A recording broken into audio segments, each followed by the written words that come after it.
आज भाई और मैं सर्वाइव करने वाले 100 डेज एक ऐसे वर्ल्ड में जिसका ओल्ड जनरेशन नॉर्मल वर्ल्ड से काफी अलग होने वाला है। यहाँ पर बादलों जितने ऊंचे बड़े बड़े पहाड़ों की वजह से ट्रैवल करना काफी ज्यादा मुश्किल होने वाला है। तो इस 100 डेज की जर्नी को और कूल बनाने के लिए हमारे पास कुछ टारगेट भी होने वाले हैं। अगर बिल्ड की बात की जाए तो हमारे एक बढ़िया से ट्रेडिंग हॉल को बनाना, अपने फूड फार्म और एक एनिमल के बाना हाउस को बनाना, एक फुल्ली ऑटोमेटिक आयरन फार्म बनाना, अपने एक फुल्ली मैक्स बीकन को एक्टिवेट करना। वॉर में हमें 2 मेन फाइट करनी है। पहला एंड ड्रैगन को डिफीट करना, दूसरा विदर को मार के नेदर स्टार ऑब्टेन करना, एंड लास्ट में भाई और मेरे लिए एक बड़े से हाउस को बना के इस जर्नी को एंड करना। अगर आपको इतना कम लग रहा है तो मैं आपको बता दूं कि हम ये सब हार्डकोर में करने वाले हैं। एंड अगर हम दोनों में से कोई एक मरता है तो ये वर्ल्ड वहीं पे खत्म हो जाएगा। तो एंजॉय करो।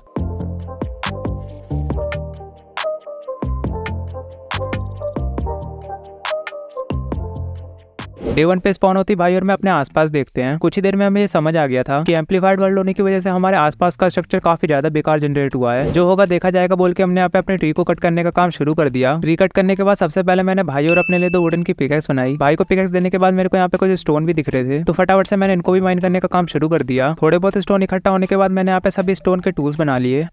भाई को टूल्स वगैरह देने के बाद मैंने यहाँ पे घटिया लकड़ी की पिकैक्स को पहाड़ से नीचे फेंक दिया। स्टोन माइन करते वक्त हमें यहाँ पे कुछ आयरन भी मिले थे, तो इन्हें माइन करने के बाद हमने सबसे पहले अपनी प्रोटेक्शन के लिए 2 शील्ड बनाई। वैसे मेरी प्रो स्किल के हिसाब से लगता नहीं है कि मुझे इसकी जरूरत पड़ने वाली है, वो तो मैंने भाई की ज्यादा फोर्स करने पे बना ली। अपने साथ मत जोड़िए, हमको अलग है। नाउ भी हमारा टारगेट होने वाला है एक्सप्लोर करते हुए जितने हो सके उतने रिसोर्सेज को इकट्ठा करना एंड जल्दी से जल्दी हमारे अच्छे से बेस को बनाने के लिए एक लोकेशन ढूंढना। तो भाई और मैं निकल जाते हैं इस अजीब से वर्ल्ड को एक्सप्लोर करने के लिए। आगे बढ़ते हुए सबसे पहले हमें यहाँ पे कुछ आयरन दिखता है जिन्हें हम फटाफट से यहाँ पे माइन कर लेते हैं। अब क्योंकि हम ये नहीं चाहते थे कि हमारे बेड बनाने से पहले यहाँ पे रात हो जाए, वरना हमें ना चाहते हुए मॉब से पिटना उन बेचारों को मारना होगा। तो रात होने से पहले भाई और मैं यहाँ पे कुछ जानवरों को ढूंढने लगते हैं एंड लकीली हमें यहाँ पर एक शीप भी दिख जाती है। शीप को मारने के बाद हम आगे यहाँ पर एक लश केव के अंदर आते हैं एंड यहाँ का व्यू लिटरली काफी ज्यादा औसम था। तो सबसे पहले हम यहाँ पर अपनी फर्नेस लगा के आयरन को स्मेल्ट करने के लिए रखते हैं। आयरन स्मेल्ट होने के बाद हम यहाँ पर कुछ बकेट बनाते हैं। देन हमें यहाँ पे कुछ एक्सोलोटल भी घूमते हुए दिख रहे थे, तो सबसे पहले मैंने यहाँ पे 2 एक्सोलोटल पकड़े एंड उनमें से एक भाई को भी दिया। पता नहीं आगे हम इनका क्या ही करेंगे, बट ये एक्सोलोटल अब हमेशा के लिए हमारी कैद में रहेंगे। देन भाई और मैं निकल जाते हैं आगे एक अच्छी सी लोकेशन ढूंढने के लिए एंड आगे चल के हमें यहाँ पर एक ठीक ठाक सी जगह दिखती है। फिलहाल यहाँ पे काफी सारे बैम्बू थे, तो हमने अपनी पढ़ाई की तरह यहाँ पे बेस बनाने का प्लान ड्रॉप कर दिया। आगे चलकर हमने यहाँ पे कुछ फूड को इकट्ठा किया, बट सबसे बड़ी दिक्कत ये थी कि यहाँ पर अब रात हो चुकी थी एंड अभी तक हमारे पास बेड नहीं था। इसका मतलब ये था कि हमारी हार्डकोर जर्नी का एंड काफी ज्यादा नजदीक आ चुका है। तभी यहाँ पर अचानक से हमें सामने पहाड़ के नीचे कुछ शीप दिखाई देती है। आगे बढ़ते वक्त एक स्केलेटन भैया हमारे पीछे बढ़ गए थे, जिनको हमने यहाँ पे बड़े प्यार से साइड कर दिया। नीचे जाके सबसे पहले मैंने यहाँ पर एक शेर बनाया, देन फटाफट से यहाँ पे वूल को इकट्ठा किया। बेड बनाने के बाद अपनी हालत को देखते हुए हमने यहाँ पे फटाफट से नाइट को स्किप किया एंड सुबह होते ही मैंने भाई और क्रीपर की फ्रेंडली डिस्कशन देखी। देन कुछ जानवरों को मारने के बाद हम यहाँ से आगे निकल गए थे। आगे चलकर मेरे को सामने एक रूइन पोर्टल दिख रहा था, तो फटाफट से मैं इसको लूटने चले गया। इसकी चेस्ट में से मेरे को एक गोल्डन एप्पल मिल जाता है एंड साथ ही एक फ्लिंट एंड स्टील और कुछ गोल्ड का सामान मिल जाता है। देन अगेन हम आगे एक्सप्लोर करने के लिए निकल जाते हैं, जिससे हमें एक बढ़िया सी लोकेशन मिल सके। 2000 years later. एंड आगे चलकर हमें यहाँ पर एक और लोकेशन दिखती है एंड ये जगह हमें अपना बेस बनाने के लिए काफी ज्यादा सही लग रही थी। ना फटाफट से भाई और मैं यहाँ पे अपना सारा बोरिया बिस्तर लगाने लगते हैं एंड मैं यहाँ पे अपने सभी इंपॉर्टेंट सामान को अपने चेस्ट के अंदर शिफ्ट कर देता हूँ। और अभी जो मेरे हाथ में ग्रास ब्लॉक है वो हमें एक एंडरमैन को मार के मिली थी। ना सबसे पहले तो मैं यहाँ पे कुछ टूल्स को बनाता हूँ। अब क्योंकि हमें अपना बेस बिल्ड करने के लिए यहाँ पे कुछ एरिया को क्लीन करना पड़ेगा, तो भाई और मैं लग जाते हैं यहाँ पे ट्री कटिंग का काम करने के लिए एंड साथ ही साथ इस एरिया को क्लीन करने के लिए।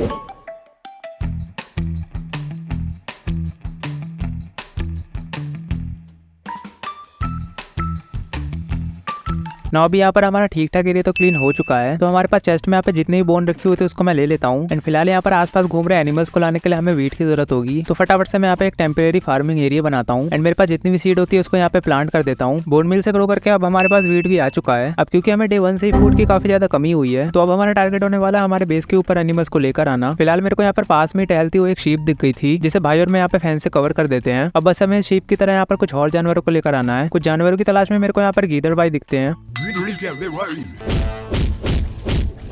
अब क्योंकि हमारे पास कैरेट नहीं थी तो हम भी रिजिबल ट्विंस की तरह से मरने के लिए छोड़ देते हैं। देन आसपास तलाश करते हुए मेरे को यहाँ पे 2 काऊ दिखती है एंड साथ ही भाई को यहाँ पर एक और शीप दिखी थी, तो हम इन सभी को लाके फेंस के अंदर कवर कर देते हैं और लगे हाथ में इन एनिमल्स को ब्रीड भी करवा देता हूँ। फिलहाल हमारे पास काफी कम एनिमल्स है और जिस स्पीड से हमारी क्रॉप ग्रो हो रही है इसे उगने में पूरे 100 डेज तो लग ही जाएंगे। तो भूख से ना मरने के लिए भाई और मैं यहाँ पे मछुआरे बनने का डिसाइड करते हैं। कुछ मछलियों को मारने के बाद यहाँ पर एक डाउन भी आ गया था, जिसे मारते ही मेरे को यहाँ पे कॉपर मिल जाता है। देन उसके बाद मैं यहाँ पे काफी सारी मछलियों को मारता हूँ। फिलहाल अभी मेरे पास काफी सारी मछलियां हो चुकी है एंड अभी थोड़ी देर पहले मैंने जिस ड्राउंड को मारा था उसने मरते मरते अपनी फैमिली को मेरे पीछे लगा दिया है एंड ये ट्राइडेंट वाला ड्राउंड मेरा पीछा नहीं छोड़ रहा है। तो मैं बिना एक भी सेकंड लगाए हुए यहाँ से निकल लेता हूँ। ना अभी हमारे पास ठीक ठाक मछलियां हो चुकी थी तो मैं इसे भी भाई के मछलियों के साथ कुक करने के लिए रख देता हूँ। देन हम अपने साथ जो शुगर केन लाए थे उससे अपने बेस के चारों तरफ प्लांट करने लग जाता हूँ, जो कि आगे जाकर पेपर और बुक बनाने के काम आएगा। तो फिलहाल अभी तक भाई और मैं स्टोन के टूल से ही काम चला रहे थे एंड हमें आयरन की भी काफी ज्यादा जरूरत है। तो सबसे पहले मैं यहाँ पे कुछ पिकेक्स बनाता हूँ। अब क्योंकि एक एम्पलीफाइड वर्ल्ड है तो इसके बड़े बड़े पहाड़ों के ऊपर हमें यहाँ पे काफी सारे आयरन मिल जाएंगे। भाई और मैं यहाँ पे माइनिंग के लिए अपने बेस से निकले ही थे कि लिटरली हमें आगे जाकर अपना एक ज़ॉम्बी विलेजर दिख जाता है। तो जब तक भाई इसको अपने पीछे ले जा रहे थे मैं फटाफट से यहाँ पर एक बोर्ड बना लेता हूँ। देन लगे हाथ हम इस ज़ॉम्बी विलेजर को इस बोर्ड में बिठा देते हैं, बट ये चीज शायद आसपास के कुछ ज़ॉम्बी को अच्छी नहीं लगी थी तो हम फटाफट से इन सभी का निपटारा करते हैं। देन जिस काम के लिए हम आए थे उसको कंप्लीट करने के लिए आगे निकल जाते हैं। एक बड़े से पहाड़ के ऊपर आके हमें यहाँ पे काफी सारे आयरन दिख रहे थे तो फटाफट से मैं इन आयरन को माइन करता हूँ। यहाँ पे मेरे को काफी सारा कोल भी मिल जाता है तो मैं फटाफट से इन सभी को माइन कर लेता हूँ। पहाड़ों के ऊपर माइनिंग करते हुए हमें यहाँ पे कुछ प्रॉब्लम हो रही थी। सबसे पहले तो यहाँ पे ट्रैवल करना काफी ज्यादा मुश्किल है एंड साथ ही हम में से किसी एक का भी पैर यहाँ से फिसलता है तो हमारा खेल वहीं पे खत्म हो जाएगा एंड हार्डकोर में हम ऐसा रिस्क नहीं ले सकते। तो कुछ देर बाद हम अपना ये प्लान भी ड्रॉप कर देते हैं। वापस जाते वक्त हमें यहाँ पे बीच में काफी सारे मॉब दिख रहे थे। इन सभी से फाइट करते हुए हम अपने ज़ॉम्बी विलेजर को भी अपने बेस के थोड़ा पास लेकर आते हैं और इस ज़ॉम्बी विलेजर को लाने के चक्कर में यहाँ पे एक बार तो मरते मरते बचता हूँ, बट फिर भी हम इसे लाके यहाँ पे बोट में बिठा देते हैं। नेक्स्ट डे की मॉर्निंग होने के साथ ही भाई और मैं डिसाइड करते हैं कि अब जमीन के नीचे जाके माइन करना चाहिए। तो भाई और मैं फटाफट से यहाँ पे नीचे जाने का रास्ता बनाने लग जाते हैं। थोड़ा बहुत नीचे जाकर हमें यहाँ पे रास्ते में कुछ आयरन भी दिखते हैं। इन सभी को माइन करने के बाद हम जैसे ही नीचे जाते हैं हमें यहाँ पे पानी से भरी हुई जगह दिखती है, बट सबसे अच्छी बात ये थी कि हमें यहाँ पे कुछ डायमंड भी दिख रहे थे। पानी में सांस लेने के लिए मैं यहाँ पे कुछ डोर बनाता हूँ और अगेन मरने से जस्ट पहले मैं यहाँ पे डोर लगा के बच जाता हूँ। अगर मेरी हरकतें ऐसी चलती रही तो खतरों के खिलाड़ी से मुझे इन्वाइट भी आ सकता है। खैर ये सब करने के बाद सबसे पहले मैं अपनी आयरन की पिकेक्स बनाता हूँ एंड यहाँ पे जितने भी डायमंड थे फटाफट से उसे माइन कर लेता हूँ। देन थोड़ा और एक्सप्लोर करने के बाद हमें यहाँ पर एक माइन शाफ्ट मिलती है। माइन शाफ्ट के अंदर आते ही भाई और मैं इसे एक्सप्लोर करने लग जाते हैं। यहाँ पर हमें काफी सारा आयरन, गोल्ड एंड साथ ही कुछ रेड स्टोन भी मिल रहा था। इन सभी को माइन करने के साथ ही यहाँ पे काफी सारे ज़ॉम्बी वगैरह थे। काफी देर तक एक्सप्लोर करने के बाद फाइनली मेरे को यहाँ पर एक चेस्ट मिल जाती है जिसके अंदर काफी सारा आयरन और एक एक्वा इन्फिनिटी की बुक होती है। आगे चलकर मेरे को एक और चेस्ट मिलती है जिसके अंदर कुछ लैपिस और एक नेम टैग था। माइनशाफ्ट के अंदर मेरे को अपने कुछ पुराने दोस्त मिल जाते हैं। तो इन सभी को हाय हेलो बोलने के बाद मेरे को यहाँ पे कुछ डायमंड भी दिख रहे थे तो मैं फटाफट से इन सभी डायमंड को माइन कर लेता हूँ। देन माइनशाफ्ट के अंदर कुछ क्रीपर वगैरह से मिलने के बाद हमें यहाँ पर एक और चेस्ट मिलती है। इसके अंदर कुछ और आयरन के साथ साथ एक और नेम टैग था। फिलहाल हमारे पास ठीक ठाक आयरन हो चुका था एंड साथ ही हमारे पास 6 डायमंड भी हो चुके थे। तो भाई और मैं फटाफट से अपने बेस के ऊपर आ जाते हैं। माइनिंग के दौरान हम जितना भी आयरन लेके आए तो उन्हें लगे हाथ स्मेल्टिंग के लिए भी लगा देते हैं। कुछ देर बाद अपना सारा आयरन स्मेल्ट हो चुका है। देन मैं फटाफट से भाई और मेरे फुल्ली आयरन का आर्मर बना लेता हूँ एंड साथ ही कुछ आयरन के टूल्स भी बना लेता हूँ। नाउ फाइनली अपना आयरन का आर्मर भी बनकर तैयार हो चुका है जिसको पहन के यहाँ पे थोड़ा बहुत तो सेफ लग रहा है। नाउ फिलहाल हमें अपने एक बड़े से फूड फार्म को बनाना है जिसके लिए हमें यहाँ पे काफी सारे एरिया को क्लीन करना पड़ेगा। तो सबसे पहले मैं यहाँ पे काफी सारी शवल बना लेता हूँ। देन भाई और मैं लग जाते हैं यहाँ पे काफी सारे एरिया को क्लीन करने के लिए।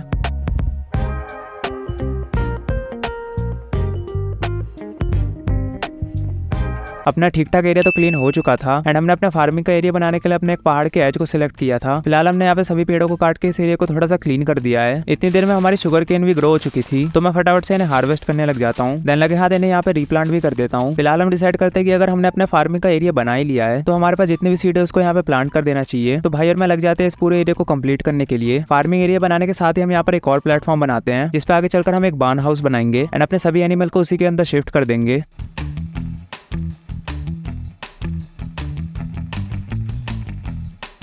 तो फाइनली अब हमारी ये दोनों चीज बनके तैयार हो चुकी है। देन मैं अपने टेम्परेरी फूड फार्म पर आता हूँ एंड यहाँ पे जितनी भी सीड होती है उनको यहाँ से हार्वेस्ट कर लेता हूँ। देन भाई और मैं लग जाते हैं नए फूड फार्म के ऊपर सभी सीड को प्लांट करने के लिए। नाउ फाइनली हमें काफी सालों बाद अपने इस फालतू ज़ॉम्बी विलेजर की भी याद आई गई। तो अब हमारा टारगेट होने वाला फटाफट से इसको क्योर करना, जिसके लिए हमें नेदर में जाके फोर्ट्रेस को ढूंढना पड़ेगा एंड वहां से ब्लेजरॉड को लाके इसके लिए जड़ी बूटी बनानी पड़ेगी। तो भाई और मैं यहाँ पर अगेन मछुआरे बन जाते हैं क्योंकि इस वर्ल्ड में इतने दिन होने के बाद भी हमारे पास अच्छे से फूड सोर्स नहीं था एंड नेदर में जाने से पहले हम यहाँ पे फूड सोर्स के नाम पे काफी सारी मछलियों को इकट्ठा करते हैं। काफी सारी मछलियां पकड़ने के बाद मैं यहाँ पे चेस्ट में रख के कुछ डायमंड को ढूंढता हूँ एंड फटाफट से यहाँ पर एक डायमंड की पिकेक्स बना लेता हूँ। नाउ भी हमारा टारगेट होने वाला फटाफट से ऑब्सीडियन को लेना एंड स्टार्टिंग के कुछ दिनों में हमने ट्रैवल करते टाइम रास्ते में एक लावा पूल भी देखा था। तो बिना देरी किए हुए भाई और मैं निकल जाते हैं उस लावा पूल की तरफ। यहाँ पर आके सबसे पहले मैं इसके ऊपर पानी फेरता हूँ एंड इसे ऑब्सीडियन में कन्वर्ट करता हूँ। देन फटाफट से मैं यहाँ लग जाता हूँ कुछ ऑब्सीडियन को कलेक्ट करने के लिए। फिलहाल हमारे पास पोर्टल को बनाने के लिए 12 ऑब्सीडियन तो हो चुके थे। देन हम पेड़ के ऊपर छलांग मारते हुए अपने बेस के ऊपर आ जाते हैं। यहाँ पर आके भाई लग जाते हैं अगेन अपनी शुगर केन को हार्वेस्ट करने के लिए। देन साथ ही मैं यहाँ पे कुछ कैंप फायर बनाता हूँ जो कि अपने डेकोरेशन के काम आएगी एंड हम जो अपना पोर्टल बनाने वाले हैं उसके लिए मैं यहाँ पर एक प्लेटफॉर्म बनाता हूँ। तो भाई और मैं दोनों लग जाते हैं इस प्लेटफॉर्म को फिल करने के लिए। ना अपना ये प्लेटफॉर्म बनाने का काम भी कंप्लीट हो चुका है। अब बस हमें इसके ऊपर अपना नेदर पोर्टल बनाना है एंड साथ ही इस एरिया को थोड़ा डेकोरेट करना है। तो अगेन हम लग जाते हैं इस काम को फुल्ली कंप्लीट करने के लिए।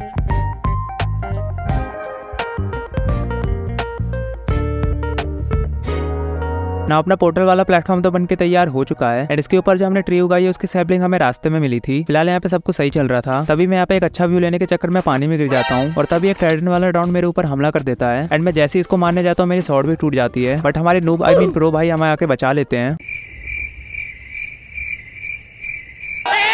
उस डाउन को मार के हमें यहाँ पर एक न्यूट्रल शेल मिल जाता है एंड फिलहाल पता नहीं हम इसका क्या करेंगे, बट तभी हमें यहाँ पर एक चीज याद आती है। हमें तो अपने एक ज़ॉम्बी विलेजर को क्योर करना था, तो फटाफट से भाई और मैं नेदर में निकल जाते हैं। नेदर में आते ही हमें यहाँ पे आसपास देखने पर थोड़ा ठीक ठाक सा स्पॉन लग रहा था, तो भाई और मैं यहाँ पर एक डायरेक्शन में थोड़ा आगे की तरफ निकल जाते हैं। एंड क्योंकि हम यहाँ पे काफी ज्यादा प्रिपरेशन करके आए थे, जिसका नतीजा ये था कि हम अपना कोई गोल्ड का आर्मर पीस बनाना भूल ही गए हैं। तो पिगलिन से मार ना खाने के लिए हम यहाँ पे फटाफट से कुछ गोल्ड को माइन करते हैं एंड गोल्ड का हेलमेट बनाने के बाद हम यहाँ पर आगे निकल जाते हैं। थोड़ा आगे बढ़ते ही मेरे को यहाँ पे सामने अपनी फोर्ट्रेस भी दिख चुकी थी, जो कि अपने पोर्टल के लगभग 100-150 ब्लॉक के नजदीक ही थी। आगे चल के हम सबसे पहले यहाँ पे कुछ बोन ब्लॉक को माइन करते हैं। अब क्योंकि हमने अपने ज़ॉम्बी विलेजर को काफी टाइम से बोट में बिठा रखा था, तो हमसे परेशान होकर यहाँ पे डिस्पॉन भी हो सकता है। तो भाई और मैं फटाफट से बिना देरी किए हुए फोर्ट्रेस में निकल जाते हैं। फोर्ट्रेस में आते ही सबसे पहले हमें यहाँ पर एक विदर स्केलेटन मिलता है एंड इसे मारते हमें अपनी सबसे पहली विदर हेड मिल जाती नहीं मिलती है हमें। वैसे अपनी किस्मत को देखते हुए हमने इसकी उम्मीद भी नहीं करी थी। देन फोर्ट्रेस में थोड़ा आगे जाने के बाद हमें यहाँ पर एक ब्लेज स्पॉनर मिलता है एंड यहाँ पे भाई को पहली ब्लेज को मारते ही एक ब्लेज रॉड मिल जाती है। देन फटाफट से यहाँ पे मैं भी एक ब्लेज को मारता हूँ। देन उसके बाद अगेन एक और ब्लेज को मारता हूँ। देन मैं 2 और ब्लेज को मारता हूँ और लिटरली अभी तक मेरे को यहाँ पर अपनी पहली ब्लेज रॉड नहीं मिली थी। मेरे को ये समझ में नहीं आ रहा कि मोजांग वालों को मुझसे क्या दिक्कत है। Sorry. तो भाई ने मेरे को तरस खा के अपनी वाली ब्लेज रॉड दे दी। तो इसी फूटी किस्मत के साथ भाई और मैं लग जाते हैं अगेन यहाँ पे काफी सारे ब्लेज को मारने के लिए।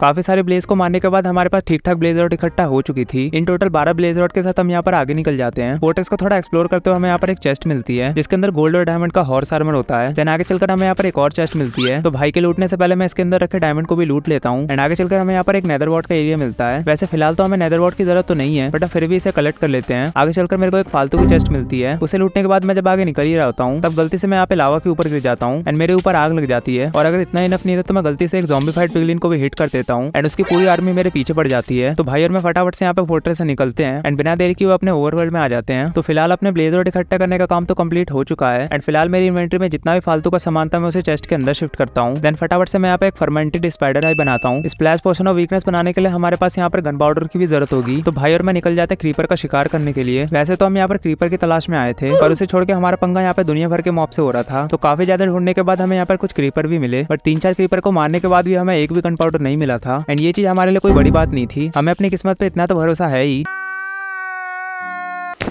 ना अब हमें पता चलता है कि हमने जो एक प्लेटफॉर्म बनाया है उसके ऊपर हम यहाँ पे टॉर्च लगाना ही भूल गए हैं। तो हम निकल जाते हैं इसके ऊपर स्पॉन हुए मॉब को मारने के लिए एंड लकीली यहाँ पे एक क्रीपर को मार के मेरे को गन पाउडर भी मिल जाता है। देन अगले दिन मैं यहाँ पे ग्लास बॉटल बनाने के लिए थोड़ा सैंड इकट्ठा करता हूँ। देन हमारे पास जितना भी गोल्ड था उससे गोल्डन एप्पल बनाता हूँ। देन मैं फटाफट से उस खतरनाक जड़ी बूटी को बनाने का काम शुरू कर देता हूँ।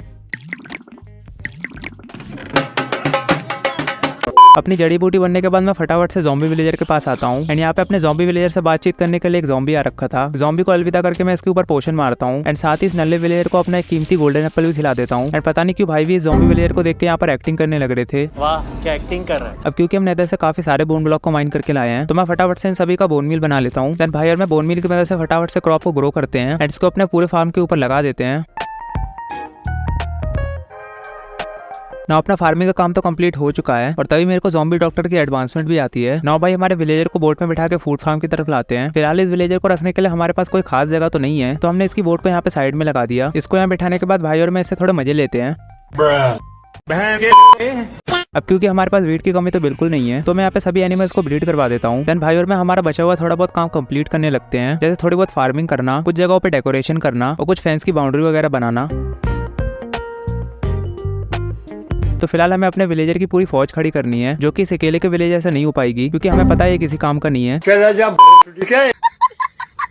तो भाई और मैं डिसाइड करते हैं कि अब हमें एक्सप्लोरेशन पे जाना चाहिए एंड फटाफट से एक विलेज को ढूंढ के वहाँ से एक विलेजर को लाना चाहिए। तो अब थोड़ा बहुत खाना पानी लेके और बोट में बैठ के हम निकल जाते हैं अपने एक्सप्लोरेशन की तरफ। एक्सप्लोर करते हुए हमें यहाँ पर एक बड़ा सा कछुआ मिलता है एंड भाई इस कछुए के साथ क्या करने की ट्राई कर रहे थे वो तो मेरे को नहीं समझ में आ रहा था। भाई के गलत इरादे देखते ही मैं यहाँ से फटाफट से निकल लेता हूँ। आगे चलकर फाइनली हमें यहाँ पर एक विलेज मिलती है, बट इसकी आधी विलेज पहाड़ के नीचे थी और आधी विलेज पहाड़ के ऊपर थी। यहाँ पर आकर सबसे पहले मैं कुछ बेड चुराता हूँ और इस चेस्ट में रखे हुए सारे सामान को ले लेता हूँ। यहाँ पर हमें एक लाइब्रेरियन का भी घर दिखता है, यहाँ से मैं लेक्टर्न और काफी सारी बुक शेल्फ को भी ले लेता हूँ। अब क्योंकि हम इस विलेज को ओपनली लूट ही रहे थे तो हमने बाहर रखा हुआ हेवन भी लूट ही लिया। देन हम पानी के सहारे इस विलेज के ऊपर वाले पार्ट में चले गए। यहाँ पे माहौल थोड़ा अच्छा ना लगते हुए हम फटाफट से यहाँ से निकलने लग गए। यहाँ पर हमें एक गोलम भैया दिखते हैं तो लगे हाथ हमने इसको मार के आयरन ले लिए। हम यहाँ पर आसपास का सामान लूट ही रहे थे कि हमें यहाँ पर एक बहुत खतरनाक फाइट देखने को मिली, तो मैंने और भाई ने इस फाइट के आराम से मजे लिए।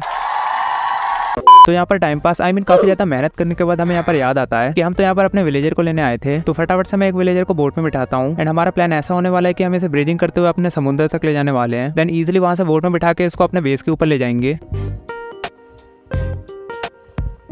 ना ओशन में आने के बाद भाई और मैं फटाफट से अपने बेस की तरफ निकल जाते हैं। काफी देर तक बोट में ट्रेवल करने के बाद फाइनली हम अपने बेस के ऊपर आ चुके थे। तो अब हमारे दूसरे विलेजर को यहाँ पे लाने का या फिर ये कह लो कि इसको किडनैप करने का काम भी सक्सेसफुल रहा। अब इनसे ट्रेडिंग वगैरह करवा के हम अपने ओपी वाले आर्मर एंड टूल्स को बना सकते हैं। वैसे इन विलेजर को रखने के लिए हमें एक ट्रेडिंग हॉल को बनाने की जरूरत पड़ेगी। उससे पहले मैं यहाँ पे अपने सभी एनिमल्स को अपने एनिमल्स वाले प्लेटफॉर्म के ऊपर शिफ्ट कर देता हूँ। एनिमल के साथ साथ अपने विलेजर को ब्रीड करवाने के लिए मैं यहाँ पे काफी ज्यादा फार्मिंग करता हूँ और इतनी देर में भाई और मैं अपने एरिया को क्लीन करने के साथ साथ कुछ डर्ट भी कलेक्ट करते हैं। देन अपने ट्रेडिंग हॉल को बनाने के लिए एक एरिया बना के उसके ऊपर डर्ट फिल करते हैं। ना अपने ये सारा बेसिक का काम तो कंप्लीट हो चुका है। अब वैसे तो विलेजर यहाँ पे आराम से बैठे हुए हैं, बट यहाँ पे कोई भी ज़ॉम्बी वगैरह आके इनको इन्फेक्ट कर सकता है। तो भाई और मैं इनको यहाँ पे बोट में से निकाल कर टेम्परेरी शिफ्ट करने का डिसाइड करते हैं। तो एक एरिया बना के फटाफट से इन दोनों विलेजर को इसके अंदर शिफ्ट करने लगते हैं। एक विलेजर तो इसके अंदर शिफ्ट हो चुका था, बट दूसरा विलेजर यहाँ पे काफी ज्यादा चालाक होता है। ये पूरे ओवरऑल्ड को ही एस्केप करके नेदर में जाने की ट्राई कर रहा था, बट लास्ट पॉइंट पे भाई और मैंने इसको पकड़ लिया एंड फटाफट से इसको भी यहाँ पे इसके अंदर शिफ्ट कर दिया। तो लगे हाथ मैंने इन्हें ब्रीडिंग करने के लिए काफी सारी ब्रेड भी दे दी। तो अपना ये काम तो कंप्लीट हो चुका है। तो अब जितने जल्दी हो सके हमें अपने ट्रेडिंग हॉल बना लेना चाहिए, जिसके लिए मैं सबसे पहले यहाँ पे काफी सारी स्टोन की एक्स बनाता हूँ एंड फटाफट से 4-5 एक्स भाई को भी देता हूँ, क्योंकि हमारे नसीब में तो यही वाली एक्स है। देन फटाफट से हम यहाँ पे ट्री कटिंग के लिए निकल जाते हैं। और मेरे को एक बात समझ में नहीं आ रही है, इस जगह पे एकदम से इतने सारे एंडरमैन कहाँ से आ गए, और उससे भी बड़ा सवाल ये है कि ये लोग यहाँ पे कर क्या रहे हैं।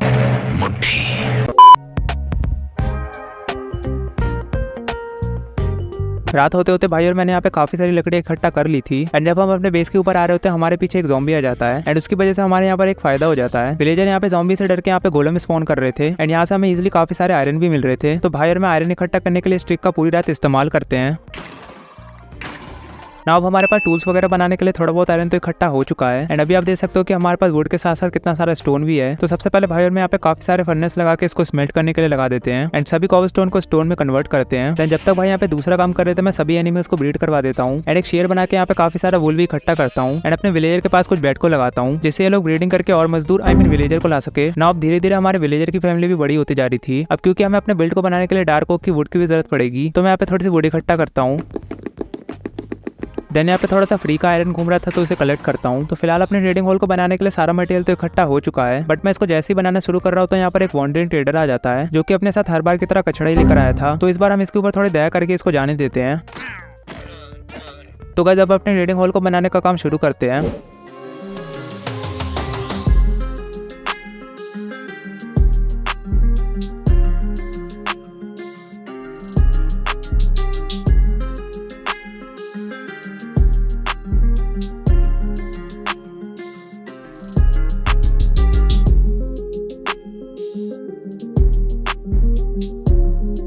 अपने ट्रेडिंग हॉल तो बढ़िया से बनके तैयार हो चुका है। डेकोरेशन के लिए इसके आसपास हमने थोड़ी बहुत सैपलिंग को लगा के ग्रो कर दिया है एंड साथ ही इसे बीच वाले प्लेटफॉर्म से कनेक्ट करने के लिए हम इसके ऊपर ब्रिज भी बनाते हैं। तो अभी हमारे यहाँ पे ऑलमोस्ट सारा काम कंप्लीट हो चुका है, बस हमें इन विलेजर को यहाँ पे ट्रेडिंग हॉल के अंदर शिफ्ट करना है, जिसके लिए हम यहाँ पे 150 साल पुरानी बेड वाली ट्रिक का इस्तेमाल करते हैं। अब क्योंकि हमारा कोई भी काम बिना प्रॉब्लम के तो कंप्लीट होता नहीं है, तो इस बार दिक्कत ये आ गई थी कि ये सारे विलेजर अपने ब्रिज के ऊपर फंस गए थे। तो इनको ट्रेडिंग हॉल वाले प्लेटफॉर्म के ऊपर धकेलने के लिए मैं यहाँ पे पानी का इस्तेमाल करता हूँ एंड जैसे जैसे यहाँ पे सभी विलेजर को अंदर शिफ्ट कर देता हूँ। अब सुबह होते ही हमें यहाँ पे पता चलता है कि एक विलेजर ट्रेडिंग हॉल के अंदर जाने के बजाय यहाँ पे साइड में रखे बेड के ऊपर सो गया था। तो हमने भी इसे यहाँ पे मरने के लिए छोड़ दिया। अब एमरल्ड की कमाई करने के लिए हमें यहाँ पे काफी सारी फ्लेचिंग टेबल चाहिए थी, तो मैं यहाँ पे ग्रेवल को माइन करके फ्लिंट इकट्ठा करने लग जाता हूँ। फिलहाल मेरे पास 18 फ्लिंट हो चुकी है, तो मैं फटाफट से यहाँ पे फ्लेचिंग टेबल बना के अपने ट्रेडिंग हॉल के अंदर लगा देता हूँ। फिलहाल यहाँ पे सबसे अच्छी बात ये थी कि ये विलेजर यहाँ पे थोड़े टाइम पे गोलम भी स्पॉन कर रहे थे एंड हम उन गोलम को मार के अपना आयरन इकट्ठा कर रहे थे। मेरी शक्तियों का गलत इस्तेमाल किया गया। ये दुनिया बहुत खराब है माँ।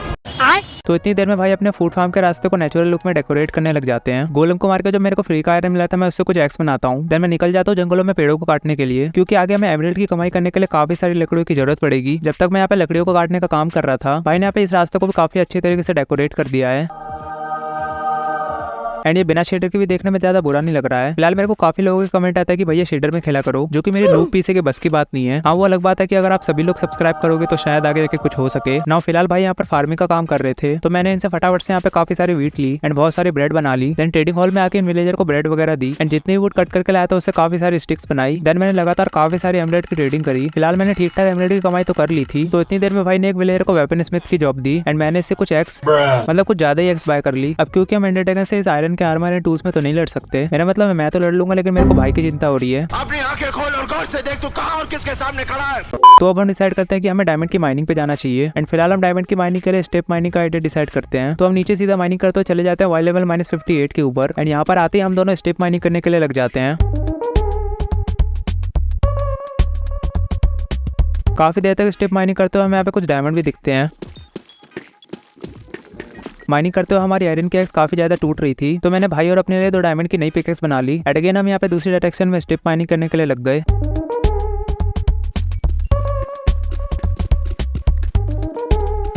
वैसे तो हमें यहाँ पे ठीक ठाक डायमंड मिल चुके थे, बट ये इतनी भी ज्यादा नहीं थी कि हम दोनों अपने डायमंड का आर्मर बना सके। तो अब हम अपने बेस के ऊपर जाने की डिसाइड करते हैं। काफी देर की माइनिंग के बाद हमें यहाँ पे सिर्फ टोटल 26 डायमंड मिले हैं, जो कि फिलहाल हम दोनों के लिए काफी ज्यादा कम है। अब क्योंकि इतने कम डायमंड में हमारे सिर्फ टूल्स ही बन सकते थे, तो मैंने भाई और अपने लिए फुल्ली डायमंड के टूल्स बना लिए। अब जैसा कि आपको पता है कि हमें इस 100 डेज के अंदर एक बीकन भी बनाना है। उसको बनाने के लिए हमें अपना एक आयरन फार्म बनाना पड़ेगा, और आयरन फार्म को बनाने के लिए हम आ जाते हैं नेदर में। नेदर में हम इसलिए आते हैं क्योंकि हमें यहाँ पे कॉर्ड्स चाहिए। तो यहाँ पर आके फटाफट से मैं इन कॉर्ड्स को माइन करने लग जाता हूँ। अगेन सब कुछ बढ़िया से चल रहा था, तभी कुछ ये होता है।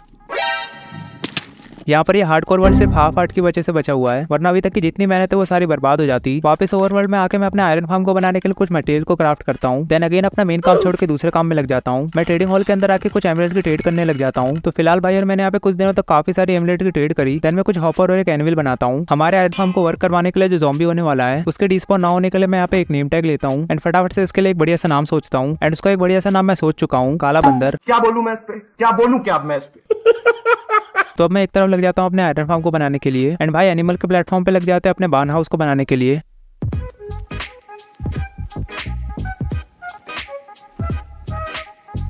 रात होने पर हमने 3 विलेजर को बेड वाली ट्रिक की मदद से आयरन फार्म के अंदर तो शिफ्ट कर दिया था एंड तभी भाई यहाँ पर एक ज़ॉम्बी को भी पकड़ के लाते हैं। तो मैं फटाफट से इसको काला बंदर का नेम टैग देता हूँ। देन फटाफट से हम इसको भी अपने आयरन फार्म के अंदर शिफ्ट कर देते हैं। तो फाइनली हमारा ऑटोमेटिक आयरन का फार्म बनके तैयार हो चुका है, जो कि काफी अच्छे तरीके से वर्क भी कर रहा है। एक तरफ मेरा आयरन फार्म बनके तैयार हो चुका था, दूसरी तरफ भाई का बार्न हाउस के नाम पे एक डब्बा बनाने का काम भी कंप्लीट हो चुका था। अब क्योंकि इतना घटिया बिल्ड बढ़िया बिल्ड को थोड़े से डेकोरेशन की जरूरत है, तो मैं भाई के साथ लग जाता हूँ इसे डेकोरेट करने के लिए।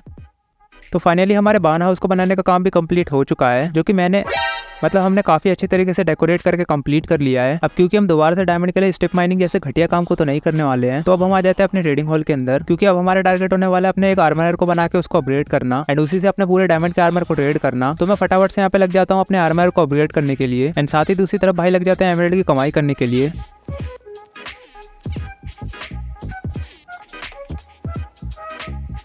काफी देर तक इसे अपग्रेड करने के बाद ये डायमंड की लेगिंग्स और बूट सेल कर रहा था एंड मेरे को अभी जाके पता चलता है कि हमारा वो विलेजर जिसको हमने क्योर किया था और ये सिर्फ 11 एमराल्ड में पूरा डायमंड का आर्मर दे रहा है। तो मैं फटाफट से भाई और अपने लिए फुल्ली डायमंड का आर्मर खरीद लेता हूँ। चेस्ट प्लेट में अनब्रेकिंग 3 और प्रोटेक्शन 3 लगी हुई थी एंड साथ ही इसके पूरे आर्मर में काम चलाओ एन्चेंटमेंट थी। बंदा पहली बारी में फॉर्चून 3 की बुक दे रहा था। अब क्योंकि ये काफी ज्यादा महंगी दे रहा था, तो मैं सिर्फ एक फॉर्चून 3 की बुक ले लेता हूँ। देन मैं फटाफट से सभी विलेजर को दोबारा से ब्रीड करवाता हूँ एंड भाई और मैं लग जाते हैं लूटिंग 3 और एफिशिएंसी जैसी बुक को बाय करने के लिए। ना काफी ज्यादा ट्रेडिंग करने के बाद हमारे पास ठीक ठाक बुक इकट्ठा हो चुकी है। तो सबसे पहले मैं लूटिंग 1 को मिला के लूटिंग 3 की बुक बनाता हूँ एंड अपनी स्वॉर्ड के ऊपर लगाता हूँ। जितनी भी जरूरत की बुक थी उसे लगाने के बाद मेरी एक्सपी पूरी खत्म हो चुकी है। तो मैं अपनी पिकेक्स और फॉर्चून 3 की बुक भाई को देता हूँ एंड भाई फटाफट से इसके ऊपर एन्चेंटमेंट करके मेरे को दे देते हैं। एंड इसी के साथ हमारा पूरा डायमंड का आर्मर एंड टूल्स बनके तैयार हो चुका है, जिससे हम इजिली एंडर ड्रैगन और विदर से फाइट कर सकते हैं। अब क्योंकि हमें फोर्ट्रेस से विदर हेड और एंडरपर्ल को भी कलेक्ट करना था, तो नेदर में जाने से पहले भाई और मैं एक विलेजर को फार्मर की जॉब देते हैं एंड फटाफट से इससे फूड को ट्रेड करते हैं। ना अब हम पूरी तरीके से रेडी है फोर्ट्रेस में जाकर विदर हेड कलेक्ट करने के लिए। तो हम नेदर में आके बिना देरी किए हुए फोर्ट्रेस की तरफ निकल जाते हैं। यहाँ पर आके सबसे पहले तो मैं 2-3 बद्दी सी शकल वाली घास को मारता हूँ, बट शुरुआत में तो काफी ज्यादा एक्सप्लोर करने पे भी हमें एक भी विदर स्केलेटन नहीं दिख रहा था। काफी ज्यादा ढूंढने के बाद फाइनली हमें एक विदर स्केलेटन दिखता है, एंड उसको मारने के बाद भी हमें यहाँ पे विदर हेड नहीं मिला था। अब क्योंकि इस फोर्ट्रेस में काफी कम विदर स्केलेटन स्पॉन हो रहे थे, तो भाई और मैं डिसाइड करते हैं कि हमें दूसरी फोर्ट्रेस ढूंढनी चाहिए। दूसरी फोर्ट्रेस की तलाश में हम आगे निकल जाते हैं। आगे चलकर हमें यहाँ पे फोर्ट्रेस की जगह पे बेसिन मिल जाती है, तो हमने सोचा लगे हाथ इसको भी लूट ही लेते हैं। अंदर आते ही सबसे पहले भाई और मैं एक हॉगलिन को मारते हैं, देन आगे रखा हुआ एक गोल्ड ब्लॉक भी चोरी करते हैं। एंड यही चीज देखते हुए कुछ पिगलिन ब्रूट हमारे ऊपर अटैक कर देते हैं, तो हम इनको भी यहाँ पे आराम से जला के मार देते हैं। देन यहाँ पे मेरे को पहली चेस्ट मिलती है, जिसमें से मेरे को आर्मर ट्रिम मिल जाता है, एंड इसी के साथ मैं यहाँ पे कुछ और चेस्ट को लूटता हूँ। बेसिन के अंदर हमने फालतू की सारी चेस्ट तो लूट ली थी, तो अब टाइम आ चुका था यहाँ की बड़ी चेस्ट को लूटने का। तो भाई और मैं यहाँ पे जाकर फटाफट से इस चेस्ट को भी लूटने का काम कंप्लीट करते हैं। देन अगेन हम निकल जाते हैं आगे एक नई फोर्ट्रेस की तलाश में। आगे चलकर हमें वॉफ फॉरेस्ट वाली बायोम मिलती है, और सबसे बढ़िया बात है कि यहीं पर हमें फोर्ट्रेस भी दिख जाती है। तो हम सबसे पहले यहाँ पर कुछ एंडरमैन को मारते हैं, देन बिना देरी के अपने फोर्ट्रेस के अंदर स्केलेटन को ढूंढने के लिए निकल जाते हैं। यहाँ पर हमने काफी सारे विदर स्केलेटन को मारा है, इसका मैं एक छोटा सा मोन्टाज बना दूंगा, आप एंजॉय करो।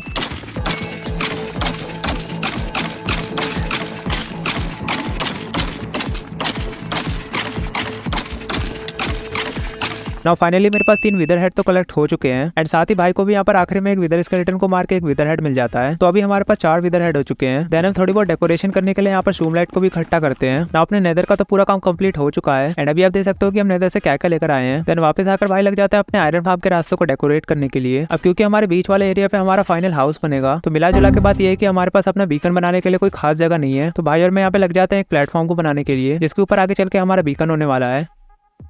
नाउ भी आप देख सकते हो कि हमने इसको बना के कंप्लीट कर लिया है, एंड साथ ही हमने इसको थोड़ा डेकोरेट भी कर दिया है। तो अब क्योंकि हम एंडर ड्रैगन को मारने के लिए पूरी तरीके से रेडी है, तो मैं फटाफट से यहाँ पे पहली आईओ फेंडर फेंकता हूँ, और वो कुछ इस डायरेक्शन में जा रही थी। तो भाई और मैं निकल जाते हैं अपने स्ट्रॉन्ग होल्ड को ढूंढने के लिए। यहाँ पे लिटरली स्ट्रॉन्ग होल्ड काफी ज्यादा दूर था, एंड आपको तो पता ही होगा कि एम्पलीफाइड वर्ल्ड में ट्रैवल करना कितना ज्यादा मुश्किल है। बट फाइनली हमें वो लोकेशन मिल ही जाती है जहाँ पे नीचे स्ट्रॉन्ग होल्ड होता है। तो हम फटाफट से यहाँ पे नीचे डिग करने लग जाते हैं। नाउ हम अपने स्ट्रॉन्ग होल्ड के अंदर भी आ चुके हैं। अब बस हमें फटाफट से यहाँ पे लाइब्रेरी और पोर्टल रूम ढूंढना है। तो चलो फटाफट से इनको ढूंढने का काम शुरू करते हैं।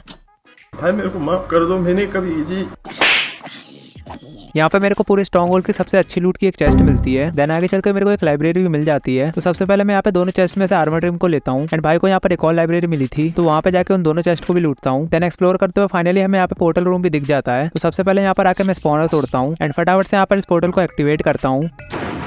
देन हम पोर्टल में एंट्री लेके फटाफट से आ जाते हैं अपने एंड वर्ल्ड में। एंड अभी फाइनली वो टाइम आ चुका है जब हमारी एंडर ड्रैगन से फाइट होने वाली है।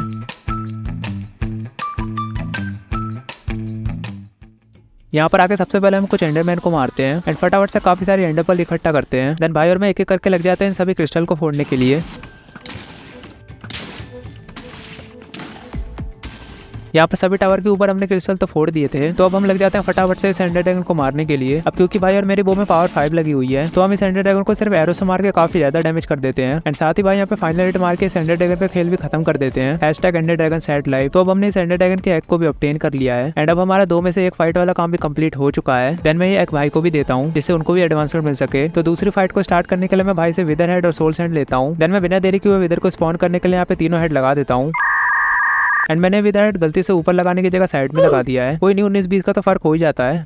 19-20 का फर्क है, 19-20 का फर्क है, 19-20 का फर्क है। ना सही जगह पे तीनों हेड प्लेस करने के बाद हमारा पहला विदर स्पॉन हो जाता है। इसके स्पॉन होने के साथ ही ये भाई को छोड़ के मेरे पीछे पड़ जाता है। देन फटाफट से हम दोनों इसको एरो से मारने लगते हैं। इसकी आधी से ज्यादा हेल्थ हमने वो एरो से मार के कम कर दी थी, एंड जैसे ही नीचे आता है हम दोनों इसको क्रेट बजाना शुरू कर देते हैं, एंड फटाफट से इस विदर का भी खेल खत्म करते हैं।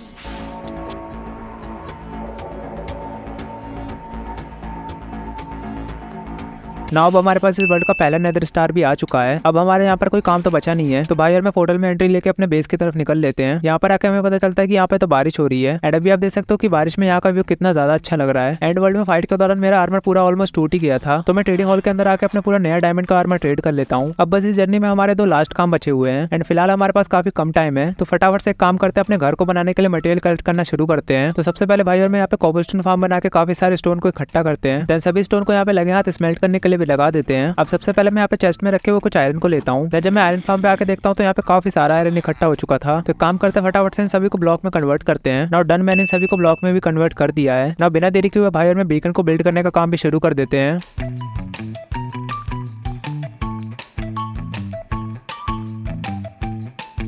सभी आयरन को लगाने के बाद सबसे पहले मैं यहाँ पर एक बीकन क्राफ्ट करता हूँ। एंड जब तक मैं यहाँ पे बीकन क्राफ्ट कर रहा था, हमारे प्रो भाई ने यहाँ पे लैंटर्न लगा दिया है। क्या मतलब इधर भी नूब। तो फाइनली अब हमारा फुल्ली मैक्स बीकन भी एक्टिवेट हो चुका है। जब तक हम यहाँ पर बीकन को बना रहे थे, हमारे स्टोन स्मेल्ट होने का काम भी कंप्लीट हो चुका है। तो एक काम करते हैं, फटाफट से अपने फाइनल हाउस को बनाने का काम भी कंप्लीट करते हैं। अब आराम से सिनेमैटिक में एंजॉय करो।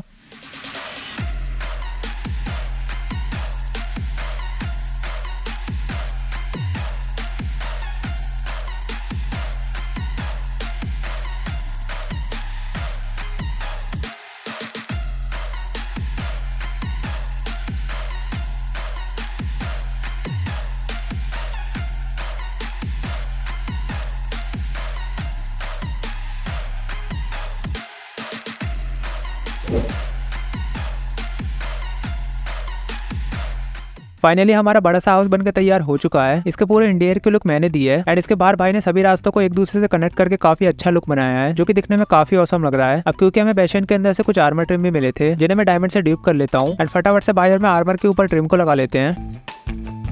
एंड अभी आप देख सकते हो कि आर्मर के ऊपर ट्रिम लगा के हम कितने कूल लग रहे हैं। तो गाइस इसी के साथ हमारी 100 डेज की जर्नी कंप्लीट होती है। हाँ मतलब 100 डेज से थोड़ा सा ज्यादा टाइम लग गया। तो गाइस सबसे पहले मैं आपसे कहूंगा कि अगर आपको इस वीडियो का पार्ट 2 चाहिए तो फटाफट से सभी लोग कमेंट में पार्ट 2 लिख दो। एंड हर बार की तरह इस पूरे बेस को 100 में से नंबर दो। एंड हाँ, अपना कमेंट करना मत भूलना। और इतनी मेहनत के लिए एक सब्सक्राइब तो आप कर ही सकते हो। तो फटाफट से सभी लोग सब्सक्राइब कर दो। मैं मिलता हूँ नेक्स्ट वीडियो में, तब तक के लिए गुड बाय।